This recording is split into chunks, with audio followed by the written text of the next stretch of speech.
La Asamblea General de la ONU estaba más silenciosa de lo habitual. Delegaciones de más de 190 países se acomodaban en sus asientos, mientras las cámaras transmitían en vivo a millones de hogares. La expectativa era inusual. No era una cumbre cualquiera. Se trataba de la primera conferencia mundial por la unidad humana, un evento sin precedentes que reunía a líderes espirituales, políticos y sociales. En el centro del salón principal, dos figuras destacaban entre todas: el Papa León XIV y Barron Trump. El ambiente, cargado de simbolismo y tensión, no podía ser más significativo. Por primera vez, el Vaticano y Estados Unidos compartirían una declaración conjunta sobre el futuro espiritual y moral de la humanidad. Barron Trump, de apenas 22 años, representaba oficialmente al gobierno estadounidense, una señal de cambio generacional y de consolidación de poder en su familia. Cuando el maestro de ceremonias anunció la entrada del sumo pontífice, la sala se puso de pie en una ovación solemne. León XIV avanzó con serenidad, su rostro imperturbable, pero su mirada intensa. Barron, de pie junto al podio, extendió la mano con un gesto firme pero respetuoso. Era el saludo que sellaría un nuevo capítulo entre dos instituciones históricamente opuestas. Pero entonces ocurrió lo impensado. El Papa pasó junto a él sin siquiera voltear. Ignoró por completo la mano extendida.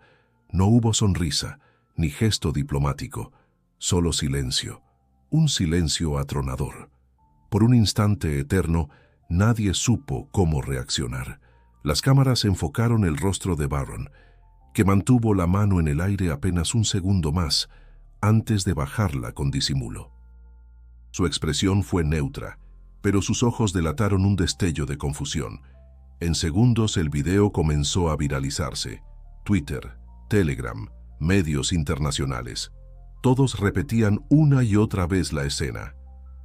Si esta historia ya te tiene intrigado, suscríbete al canal para no perder ningún capítulo de este impactante relato que sacudió al mundo entero. El salón recuperó lentamente la compostura. Algunos diplomáticos murmuraban entre sí, otros evitaban las miradas. El Papa se acomodó frente al micrófono y esperó. Barron, de pie a su lado, respiró hondo y se obligó a mantener la calma. Por dentro, sin embargo, el impacto ya había comenzado a abrir grietas. Nadie entendía lo que había pasado. ¿Había sido un descuido? ¿Una señal política? ¿Un mensaje personal? La relación entre el Vaticano y la familia Trump siempre había sido ambigua, pero nunca se había manifestado de forma tan directa, tan pública, tan humillante. Mientras los analistas políticos comenzaban a especular, detrás del escenario se movían otras fuerzas. Asesores del Vaticano evitaban preguntas, mientras los representantes estadounidenses exigían explicaciones inmediatas. En los pasillos de la ONU, los rumores crecían. Algo grave se avecinaba y el gesto del Papa era solo la primera pieza del rompecabezas.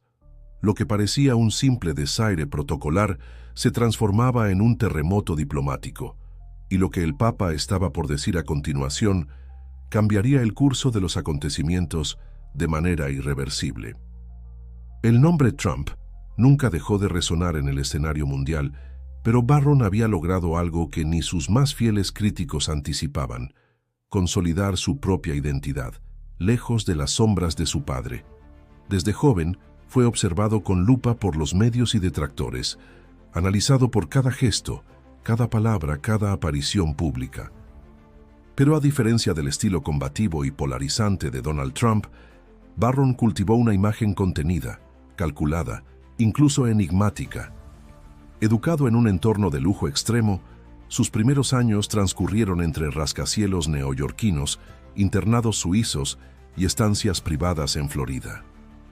Pero mientras otros niños ricos vivían bajo la protección del anonimato, él crecía bajo el peso de expectativas monumentales. A los 16 ya dominaba 5 idiomas. A los 18 rechazó la herencia directa de los negocios familiares para iniciar una carrera propia en relaciones internacionales. Algunos lo llamaban el Trump silencioso, otros el heredero reformado. Pero lo cierto era que Barron se movía con una inteligencia política inesperada. No alzaba la voz, no atacaba abiertamente, no respondía impulsivamente. Eso, para muchos, lo hacía más peligroso, y para otros, más prometedor. Su relación con Donald siempre fue compleja. Aunque públicamente mantenían la imagen de una familia unida, en privado las tensiones eran frecuentes. Barron admiraba la determinación de su padre, pero rechazaba el caos que dejaba tras cada paso. Creía que el poder debía ejercerse con propósito, no con provocación, y aunque nunca lo declaró abiertamente, más de una vez dejó entrever que su visión del mundo difería profundamente de la de su progenitor. Esa distancia fue una de las razones por las cuales, en lugar de lanzarse directamente al escenario electoral, Barron eligió primero la vía diplomática. Se unió como observador a misiones de paz en África, trabajó con ONGs que promovían la educación en zonas de conflicto, y poco a poco fue ganando respeto en círculos que antes despreciaban todo lo que llevara el apellido Trump. Fue precisamente esa reputación internacional lo que lo llevó a ser elegido para representar a Estados Unidos en la cumbre de la unidad humana. No era una designación simbólica, era una apuesta estratégica. El nuevo presidente confiaba en que su presencia podría suavizar tensiones, tender puentes y mostrar una imagen renovada del país frente al mundo. Antes del viaje a la ONU, Barron había preparado cuidadosamente su intervención. Sabía que cada palabra sería analizada, que cada gesto sería interpretado. Estaba consciente del peso del momento, pero lo que no esperaba era el vacío de la mano que ofreció con respeto. Lo que no podía anticipar era que todo su esfuerzo por construir un nombre propio se enfrentaría de pronto a una prueba más dura que cualquier debate. El rechazo absoluto de una figura cuya autoridad moral trascendía la política. A pesar de ello, no se quebró. Al menos, no por fuera. Sabía que lo peor estaba por venir. Y también sabía que, de alguna manera, debía sostener su postura, incluso cuando el suelo comenzara a desvanecerse bajo sus pies. León XIV no era un papa común. Había sido elegido en uno de los cónclaves más tensos de las últimas décadas, en un contexto de escándalos, fracturas internas y desconfianza creciente hacia la Iglesia. Su llegada fue recibida con asombro y, para muchos, esperanza. Nacido como Tomás Beltrán en Guadalajara, México, había sido un sacerdote de los barrios olvidados, un defensor de los migrantes, un hombre que caminaba entre los humildes con sandalias gastadas y rostro sereno. No era parte del aparato de poder vaticano. Su nombramiento como cardenal había sido visto como simbólico, casi decorativo. Pero con los años, su voz se volvió imposible de ignorar. Hablaba con una claridad brutal. Denunciaba la corrupción sin importar de dónde viniera. Enfrentó a políticos, a corporaciones, incluso a obispos de su propia iglesia. Cuando se discutía su nombre en el cónclave, muchos lo descartaban por su falta de diplomacia. Y sin embargo fue elegido. En tiempos de crisis el mundo quería autenticidad. Una vez en el trono papal, León XIV no tardó en dejar su huella.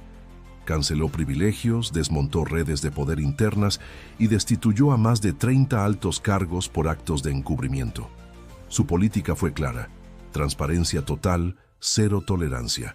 Y aunque ganó enemigos en el Vaticano, afuera se convirtió en una figura de culto. Jóvenes, intelectuales, incluso ateos lo escuchaban con atención. Su fe no era de dogma, sino de acción. En el ámbito internacional, su postura era aún más firme. Se negaba a bendecir actos de guerra, condenaba abiertamente las alianzas entre religiones y gobiernos que perpetuaban el sufrimiento humano y abogaba por una espiritualidad libre de poder económico. Fue esta posición la que lo puso en ruta de colisión con las grandes potencias. Estados Unidos, especialmente durante la administración Trump, lo consideraba un problema. Sus discursos eran vistos como una amenaza para la hegemonía global. León XIV nunca mencionó directamente a Donald Trump, pero en más de una ocasión lanzó mensajes que parecían dirigidos a él. Hablaba de líderes que usaban a Dios como excusa para dividir, de familias poderosas que buscaban redención sin arrepentimiento. Cuando se anunció que Barron Trump sería parte de la delegación en la cumbre, muchos ojos se volvieron hacia el Vaticano. ¿Cómo reaccionaría el Papa al ver al Hijo del Hombre que tantas veces contradijo su mensaje? Oficialmente, el Vaticano mantuvo silencio. No hubo comunicados ni declaraciones previas, pero entre los pasillos de Roma se comentaba que León XIV ya había tomado una decisión. No sería un encuentro cordial, no sería una foto vacía. Para él, cada acto debía tener sentido, y cada silencio debía hablar más que 1000 palabras. El Papa no se dejaba guiar por la corrección política ni por las expectativas mediáticas. Su mirada estaba puesta en lo eterno, no en lo inmediato.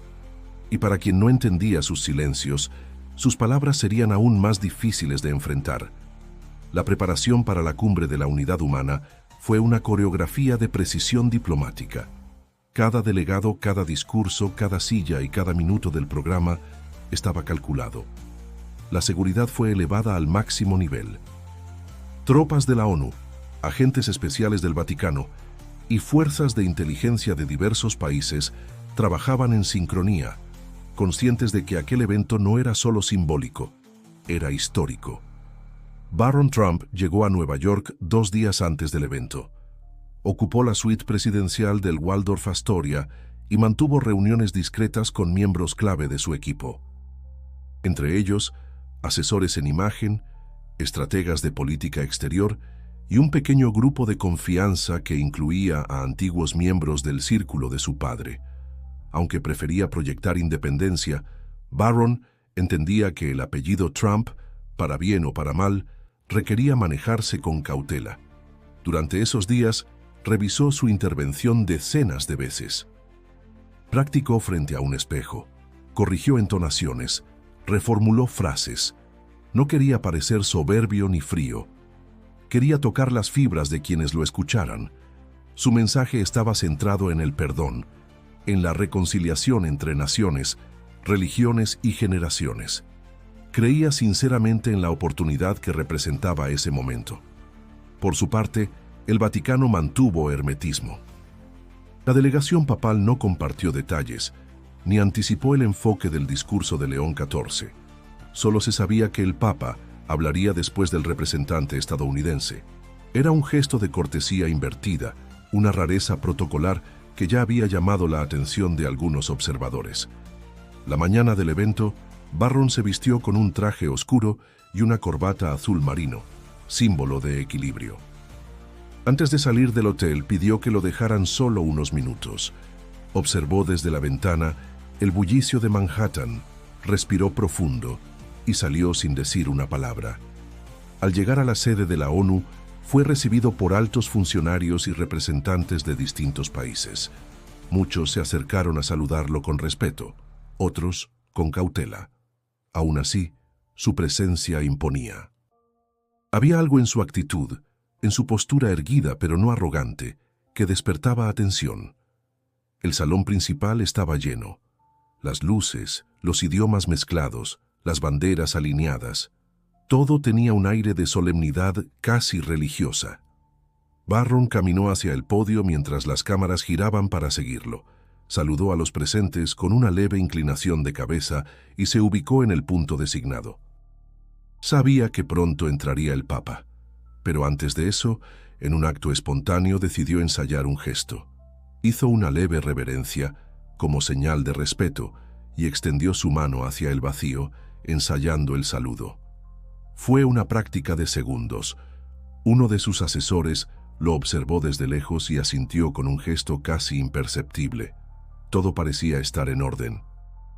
Lo que ninguno sabía era que ese gesto ensayado pronto se convertiría en el epicentro de una tormenta, porque en cuestión de minutos, el encuentro dejaría de ser una formalidad y pasaría a la historia como el momento exacto en que dos mundos, dos visiones y dos destinos se enfrentaron sin pronunciar palabra. El murmullo cesó cuando el maestro de ceremonias anunció la llegada del sumo pontífice.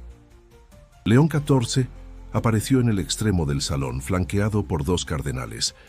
Caminaba con paso sereno, sin prisa, como si el tiempo le perteneciera. El aire se volvió denso. Todos los ojos lo siguieron, todos los labios callaron. Barron Trump, firme junto al podio, lo observó acercarse. En ese instante volvió a extender la mano. No había arrogancia en el gesto, solo una combinación de respeto y estrategia. Era una invitación al entendimiento, una señal clara de apertura. Creía que, aunque hubiera tensiones, el protocolo prevalecería. Creía quizás en la diplomacia como puente. Pero lo que ocurrió fue otra cosa. León XIV continuó caminando sin detenerse, sin mirar. Pasó frente a Barron como si no existiera. Como si aquel brazo tendido no significara nada. Ni una mirada, ni una pausa, ni un ademán disimulado. Nada. El Papa simplemente siguió su rumbo y se ubicó frente a su asiento. Durante un segundo, el tiempo pareció detenerse. El silencio que siguió fue brutal. No un silencio pacífico, sino el de un golpe sordo en medio del pecho. La sala entera contuvo la respiración. Algunas bocas se abrieron sin emitir sonido. Algunos ojos se entrecerraron intentando procesar lo que acababan de ver. No era un error. No fue casual. Fue intencional. Barron mantuvo el brazo extendido una fracción de segundo más. Lo bajó con lentitud. Parpadeó una vez. Luego recompuso la postura. No dijo nada, no hizo gesto alguno. Solo se mantuvo firme, como si nada hubiera pasado. Pero dentro de él, algo había cambiado. Lo sentía en el pecho como un peso frío, una mezcla de incredulidad y orgullo herido. Las cámaras captaron todo. En cuestión de minutos, el video dio la vuelta al mundo. Cadenas internacionales interrumpieron su programación. Los titulares eran feroces. El Papa ignora a Trump Jr. De ser histórico en la ONU. Mensaje político o personal. En las redes el momento se volvió imparable. Algunos celebraban el gesto como una muestra de integridad moral. Otros lo consideraban una falta de respeto diplomático. Pero todos coincidían en algo. Aquello no había sido un descuido. Fue una declaración. Silenciosa pero atronadora. En la sala, los delegados intercambiaban miradas incómodas. Algunos intentaban mantener la compostura, otros apenas podían disimular el asombro. Un consejero europeo susurró en voz baja: «Esto va a cambiarlo todo». Barron permanecía inmutable.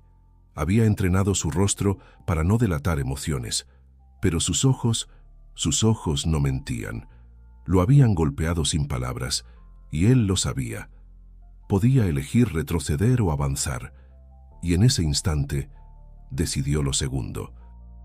Apretó los labios, respiró profundo y clavó la mirada al frente. Si el Papa había decidido ignorarlo, él demostraría que estaba dispuesto a hablar, con respeto, pero con firmeza, no por orgullo personal, sino por algo más grande, algo que aún no podía nombrar del todo, pero que empezaba a despertar en su interior. Porque cuando el mundo esperaba sumisión, Barron pensaba en respuesta. Cuando León XIV se ubicó frente al atril, no miró a Barron. Tampoco recorrió la sala con la vista como solía hacer. Solo bajó la cabeza un instante, cerró los ojos y luego los abrió lentamente. Su respiración era pausada. El murmullo se extinguió por completo. Entonces habló. Hoy nos encontramos aquí para hablar de unidad. Pero la unidad verdadera no nace del aplauso ni de la apariencia. Nace del sacrificio y sobre todo del arrepentimiento. Su voz era clara, sin adornos. Avanzó con calma, pero con el filo de quien sabe exactamente dónde cortar. No mencionó a nadie por nombre, pero las alusiones eran imposibles de ignorar. Durante décadas hemos visto cómo el poder se disfrazó de virtud. Cómo se invocó el nombre de Dios para justificar la codicia, el orgullo, la destrucción de los humildes. Y ahora se espera que aceptemos una nueva cara, una nueva voz, sin una palabra sobre el daño causado. Algunos diplomáticos giraron lentamente la cabeza hacia Barron. Él se mantuvo inmóvil, con el rostro endurecido. no bajó la mirada. El Papa continuó, con una calma que cortaba más que el grito. La humanidad no necesita herederos de imperios, necesita constructores de justicia. No nos basta un discurso de buena voluntad, sino viene acompañado de una renuncia real al privilegio que oprime. Las palabras cayeron como plomo. Cada frase parecía cuidadosamente diseñada para atravesar la superficie y llegar a la médula de lo que Barron representaba, o, más bien, lo que otros proyectaban en él. La redención, dijo León XIV, no se hereda, se conquista, y comienza cuando uno está dispuesto a reconocer que su apellido, por glorioso que sea, también puede cargar vergüenza. El impacto en la sala era innegable. Algunos aplaudieron con suavidad, otros permanecieron rígidos, pero todos sentían que estaban presenciando algo más que un discurso. Era un juicio velado, una sentencia sin veredicto final, pero con la intención clara de incomodar. León XIV no gritó, no alzó la voz, pero cada palabra resonaba como un eco profundo. El mundo lo escuchaba y entendía. La prensa capturaba cada segundo. Los analistas comenzaban a dividirse. ¿Había cruzado una línea? ¿O había dado la lección que nadie más se atrevía a pronunciar? Barron, por su parte, seguía en pie. Había entrenado para escenarios hostiles, pero no para la frialdad de un discurso que, sin nombrarlo, lo desnudaba frente al planeta. Y sin embargo, no se movía. Cada palabra del Papa era una herida, sí, pero también una chispa. Algo se encendía en su interior, no como rabia, sino como un fuego de decisión. El Papa finalizó con una oración sencilla, que quienes buscan liderar aprendan primero a arrodillarse ante la verdad, y luego el silencio, uno que no exigía aplauso, porque lo había dicho todo, uno que dividía el mundo en antes y después. Porque nadie en esa sala ni en sus casas olvidaría lo que acababan de escuchar. El murmullo apenas había comenzado a dispersarse cuando Barron dio un paso al frente. No había sido su turno aún. No estaba previsto que hablara después del Papa, pero levantó la mano con suavidad, como quien no pide permiso sino ofrece una pausa. Los organizadores dudaron, algunos susurraron entre sí. Pero nadie se atrevió a negarle la palabra. El joven Trump tomó el micrófono. Su voz era baja, casi quebrada al principio. A diferencia de León XIV, no parecía tener un discurso preparado, y sin embargo, cada palabra que pronunció pesaba con la misma intensidad. No tengo la sabiduría del Santo Padre, tampoco la experiencia, y menos aún la autoridad moral que él representa. Pero tengo algo que a veces se pierde entre los protocolos, el silencio de un hijo. La sala enmudeció de nuevo. He escuchado palabras duras, necesarias quizá. Las acepto. No niego los errores de quienes vinieron antes, ni me escudo en la juventud. Pero también hay historias que nadie cuenta. Sus ojos se humedecieron. No había artificio. Era un gesto que ningún asesor podría haber ensayado. Tenía 11 años cuando vi a mi madre llorar en la cocina, rodeada de titulares. Tenía 13 cuando descubrí que mi apellido era más una carga que un escudo. Y a los 15 entendí que la política no se trataba solo de leyes, sino de heridas que no cierran. Su voz se sostuvo firme. Ya no temblaba. Hoy vine a hablar de unidad, sí, pero también de redención. No de la que se exige, sino de la que se ofrece, porque si alguien espera que niegue mi nombre para ser escuchado, entonces no estamos construyendo puentes, estamos levantando muros con otras palabras. Un silencio espeso recorría el salón. Nadie se movía. Yo no heredo la culpa, pero cargo con sus consecuencias. Por eso estoy aquí, porque creo que el perdón no nace del castigo, sino del encuentro. Y si eso me convierte en ingenuo, entonces que así sea. Algunos asistentes se limpiaban las lágrimas, otros simplemente respiraban con dificultad. Lo que estaba diciendo no era una defensa, era una confesión. Y quizás una declaración de intenciones. Le agradezco al Papa sus palabras, porque me obligan a mirar más hondo, porque me invitan a no conformarme con la superficie, y porque si algo aprendí hoy es que la verdad duele, pero también guía. Hizo una breve pausa, bajó ligeramente la cabeza y añadió casi en susurro: yo también quiero aprender a arrodillarme, pero no ante la condena, sino ante la posibilidad de algo distinto. No hubo aplausos inmediatos, solo una vibración contenida. Luego, tímidamente, una delegada de Ghana aplaudió, y después otro, y otro, hasta que el salón entero se levantó, no en ovación política, sino en reconocimiento humano. Aquel discurso improvisado no lo convirtió en santo ni salvador, pero mostró algo que muchos no esperaban: vulnerabilidad auténtica, y en un mundo saturado de máscaras, eso fue más revolucionario que cualquier discurso planificado. Mientras el mundo debatía la inesperada respuesta de Barron Trump, en los corredores del Vaticano comenzaban a resonar otras preguntas. Lo que para muchos había sido un acto de firmeza papal, para otros empezaba a parecer una provocación innecesaria. Las reacciones no se hicieron esperar. Los cardenales más cercanos a León XIV convocaron una reunión informal en una sala privada dentro del Palacio Apostólico. No había cámaras ni comunicados, solo rostros tensos y miradas cruzadas. Algunos expresaban orgullo, otros preocupación. La verdad debe ser dicha, sí, pero ¿a ese costo?, murmuró uno de los obispos de Europa Central. Otro, más joven, se mantuvo en silencio, pero no dejó de escribir en una libreta durante toda la conversación.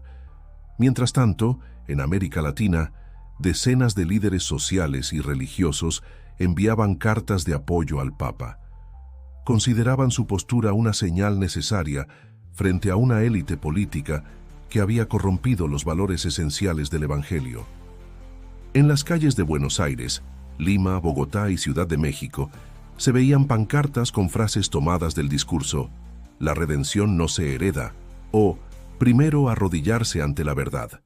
Sin embargo, no todo era unidad. En Italia, varios medios conservadores vinculados a sectores católicos tradicionales comenzaron a cuestionar la actitud de León XIV. Lo acusaban de haber expuesto al Vaticano a una tormenta mediática sin necesidad. Algunos incluso insinuaban que el gesto hacia Barron había sido planificado con frialdad y no como una reacción espontánea. En Washington, el embajador ante la Santa Sede pidió una reunión urgente con el secretario de Estado del Vaticano. Quería respuestas. La cumbre, que debía fortalecer los lazos diplomáticos entre ambas entidades, ahora era vista como una herida abierta. Las tensiones aumentaban con cada declaración pública, con cada editorial de prensa. Mientras tanto, en los canales internos del Vaticano, los mensajes se multiplicaban. Curas de base, religiosas, misioneros, todos opinaban. Unos en privado, otros en redes sociales. La división era evidente. Un sector pedía prudencia, llamaba al Papa a una explicación, incluso a un gesto posterior que suavizara el impacto. Otro lo defendía como el único capaz de hablar con la voz del Evangelio en un mundo anestesiado.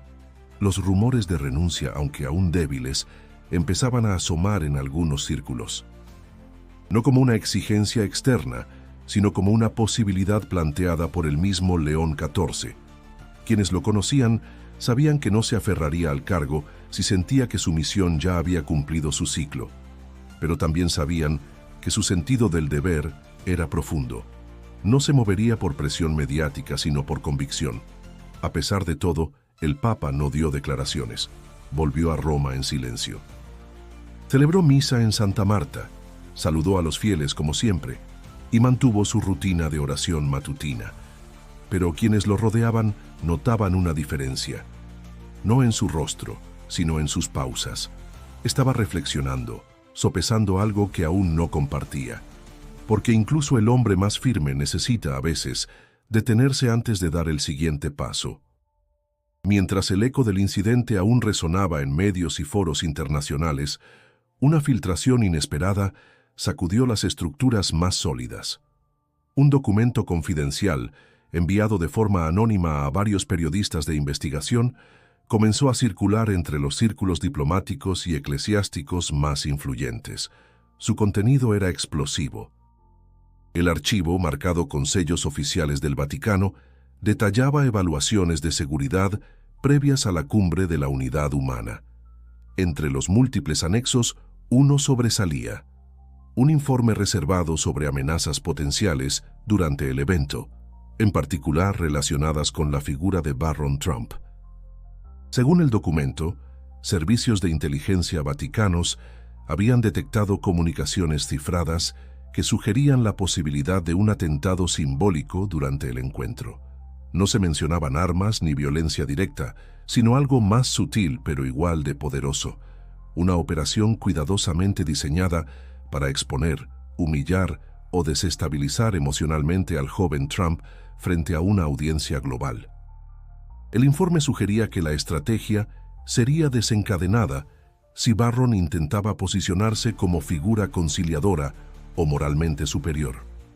La fuente de la amenaza no era clara, pero apuntaba a intereses alineados con sectores ultraconservadores que veían en la figura del joven una amenaza a la narrativa clásica del poder político estadounidense.